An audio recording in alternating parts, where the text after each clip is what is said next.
इस बीच एक और ब्रेकिंग न्यूज मैं आपको बता रहा हूं। भारत और बांग्लादेश के रिश्तों को लेकर मोहम्मद यूनुस का एक बड़ा बयान सामने आ गया है। वो कह रहे हैं कि भारत के साथ हम बेहतरीन संबंध बनाना चाहते हैं, बेहतर भी नहीं बेहतरीन संबंध बनाना चाहते हैं, ये कह रहे हैं मोहम्मद यूनुस। बिगाड़ने, तनाव बढ़ाने की जिम्मेदारी भारतीय मीडिया की है। भारत के साथ बुनियादी समस्या हम नहीं रखना चाहते हैं। हम किसी भी बातचीत के लिए आगे बढ़ने की कोशिश कर रहे हैं। हम चाहते हैं कि हमारे पड़ोसी भारत से हमारे बेहतरीन संबंध हों। अब उनको कौन समझाए कि बेहतरीन संबंधों के लिए आपका एक्शन भी बेहतरीन होना चाहिए। आपको हिंदुओं पर जुल्म रोकने चाहिए, आपको अल्पसंख्यकों पर जुल्म रोकने चाहिए, आपको कट्टरपंथ को बढ़ावा नहीं देना चाहिए, आपको बांग्लादेश में चुनाव कराने चाहिए। जिन सुधारों के नाम पर आपने जमातियों और जिहादियों को छूट दे रखी है, उनको आप जेल के अंदर डालिए। बहुत से आतंकियों को आपने रिहा कर दिया, उनको वापस जेल में डालिए, तब आप बेहतरीन संबंध बनाने की बात कीजिए। देखिए क्या कह रहे हैं मोहम्मद यूनुस भारत से दोस्ती को लेकर। We want it to be very legal, very proper. We don't want to make sure that we do something out of anger or something. We want to build the best of relationship with India. It's our neighbor. We don't want to have any kind of basic problem with them. But somehow things go wrong every time because of all the fake news coming from the Indian press. And many people say it has connections with the policymakers on the top and so on. So this is what makes Bangladesh very jittery, very, very angry. We try to get over this anger, but the whole barrage of things keep happening on the cyberspace. We can't just get away from that. Even if I try to peaceful anger, suddenly they say something, do something, anger comes back. Okay. So this is our now big task to make sure that we can have at least a peaceful life to go on with our life, to create the life that we are dreaming of. मेरे साथ दो खास मेहमान इस वक्त जुड़ रहे हैं। मेजर रिटायर्ड मोहम्मद अली शाह साहब, जो कि रक्षा विशेषज्ञ हैं, और अरविंद सिंह तेजावत जी, विदेश मामलों के जानकार हैं। सर, आप दोनों का बहुत बहुत स्वागत है मेरे साथ इस चर्चा में। शाह साहब, पहले मैं आपके पास आ रहा हूं। भाई, मोहम्मद यूनुस के मुंह से ये पीस की बात अच्छी नहीं लगती है, और अब उनको पीस तब याद आ रही है जब उनके अपने बांग्लादेशी उनका विरोध कर रहे हैं। वो जाते हैं वहां पर और बांग्लादेशी इकट्ठे हो जाते हैं, बांग्लादेशी डायस्पोरा, और कहते हैं कि गो बैक यूनुस, आपने जिहादी देश बना दिया, आपने कट्टरपंथी देश बना दिया। जी, सही बात है रोहित भाई। देखिए, मोहम्मद यूनुस जो एक जमाने में नोबेल पीस लॉरिएट थे, तो इनका बड़ा नाम था, बड़ा इज्जत थी, बड़ी रुतबा था कि भाई, और इसीलिए शायद इनको चीफ एडवाइजर की पोजीशन में लेकर आए थे, ये सोच के कि भाई ठीक है, बांग्लादेश के हालात अभी बिगड़ने वाले हैं, यहाँ पे हिंसा बढ़ने वाली है, इसी दौरान अगर एक नोबेल पीस लॉरिएट को ऊपर बिठा दें तो हो सकता है कि ये जो न्यूट्रलाइज हो जाए। लेकिन वो बिल्कुल अक्षम रहे, बिल्कुल फेल रहे इसमें। तो मोहम्मद यूनुस, जिन युवा पीढ़ी ने प्रदर्शन किया था, जिसकी वजह से शेख हसीना को बांग्लादेश छोड़कर जाना पड़ा, बिना रिजाइन करे, वही युवा पीढ़ी आज की तारीख में मोहम्मद यूनुस के लिए भी भारी पड़ गई है। वो अपनी खुद की पार्टी बनाना चाहती है, क्योंकि उनको एतबार नहीं है कि भाई मोहम्मद यूनुस या कोई भी आए सरकार क्या करेगी वहां पर। तो बिल्कुल, और इनका ये बांग्लादेश ठीक था, मतलब शेख हसीना के रजीम में कुछ ऐसा कुछ पंगे हुए नहीं। अब देखिए, कट्टरपंथी, क्योंकि पाकिस्तान से बहुत इन्फ्लुएंस हो गए ना।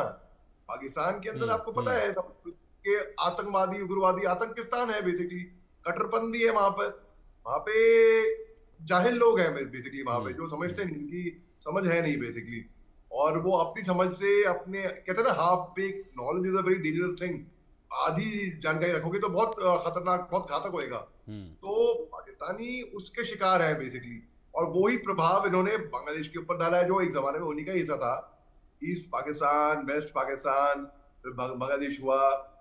तो मोहम्मद यूनुस के खिलाफ अभी बहुत, गो बैक यूनुस, ये वो बहुत प्रदर्शन अभी चल रहा है। अभी मोहम्मद यूनुस से भी खुश नहीं है वहां पे सरकार, बिल्कुल वहां पे। बल्कि मैं तो, मुझको ताजुब बिल्कुल भी नहीं होगा अगर मिलिट्री कू हो बांग्लादेश के अंदर। इनका इतिहास रह चुका है, इतने 28 से ज्यादा तो कू हो चुके हैं बांग्लादेश के अंदर ऑलरेडी। इनका ट्रेडिशन रहा है ये। इनकी चीफ आर्मी स्टाफ अगर आके सत्ता पलट करते हैं तो मेरे को बिल्कुल ताजुब नहीं होगा। या युवा पीढ़ी अगर उनको प्रदर्शन करके भगाती है, मुझे बिल्कुल ताज्जुब नहीं होगा। अगर पार्टी वापस आने आती है, मुझे बिल्कुल ताज्जुब नहीं ठीक है, होगा। मैं इस पर एक रिएक्शन अरविंद जी से लेता हूं, फिर एक ब्रेकिंग न्यूज आ रही है, उसकी तरफ को मैं बढ़ूंगा। अरविंद जी, अब उनको दोस्ती याद भी आ रही है मोहम्मद यूनुस को। वो कह रहे हैं कि हम भारत से बेहतरीन संबंध बनाना चाहते हैं। संबंध तो बहुत अच्छे हमेशा से रहे भारत और बांग्लादेश के, बिगाड़ने वाले तो आप ही थे ना। वहां पर अल्पसंख्यकों पर जुल्म करके, हिंदुओं पर जुल्म करके, बातों को ना सुनकर आपने ही सारी चीजों को बिगाड़ा। अब आपको लग रहा है कि सारी चीजें हमारे अगेंस्ट जा रही हैं, तो आप अब कह रहे हैं कि हमको बेहतरीन संबंध चाहिए। रोहित साहब, बिल्कुल ठीक बात है। आपने और हमने इस बात पे भी चर्चा की थी कि बांग्लादेश का हित इतना दूर पाकिस्तान से अच्छे संबंध बनाने में है ही नहीं, और पाकिस्तान के पास देने के लिए कुछ नहीं है। बिल्कुल। और चीन अपने हिसाब से काम कर रहा है, हमने इस बात पर भी चर्चा की थी। पर अगर रोहित साहब सही मायने में देखा जाए तो इस इंटरव्यू की जो क्लिप है वो भी हमने देखी है, और पूरा इंटरव्यू के बारे में भी हम लोगों को विस्तार से पता है। वो ये कहते हैं कि हमें गुस्सा आ जाता है।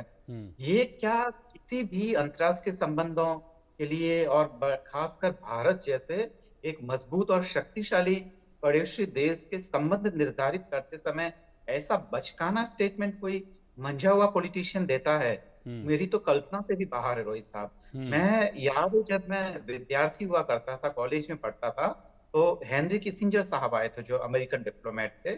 वहां उदयपुर में उनके एक मित्र हुआ करते थे, जगत मेहता साहब जी। तो उस दौरान अगर हम उन लोगों की बात पढ़े, यहाँ की उन यूनिवर्सिटीज के एक साधारण से अकादमिशियन की बात पढ़ें, उनकी बात सुने, तो कहीं ना कहीं मैच्योरिटी लगती है।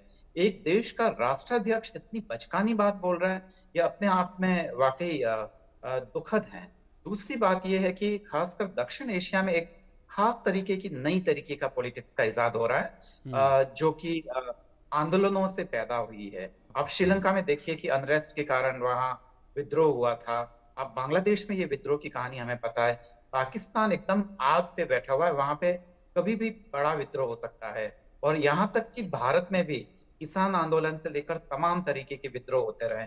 तो दक्षिण एशिया में एक खास तरीके का विद्रोह का है, पर उसमें एक नई चीज जो पनप रही है कि वो अवसरवादी एकेडमिशियंस को, या जिनकी छवि ठीक हो, उनको एक ट्रांजिट फेज में लाते हैं, और फिर वापस पॉलिटिक्स का रुख नहीं बदलता है, वापस वह की वह पॉलिटिक्स शुरू हो जाती है, जो कि जिस पॉलिटिक्स से वहां की जनता त्रस्त है। मैं अपनी बात को बहुत ही संक्षेप में खत्म करता हूँ, फिर आपको ब्रेकिंग न्यूज पे भी जाना है।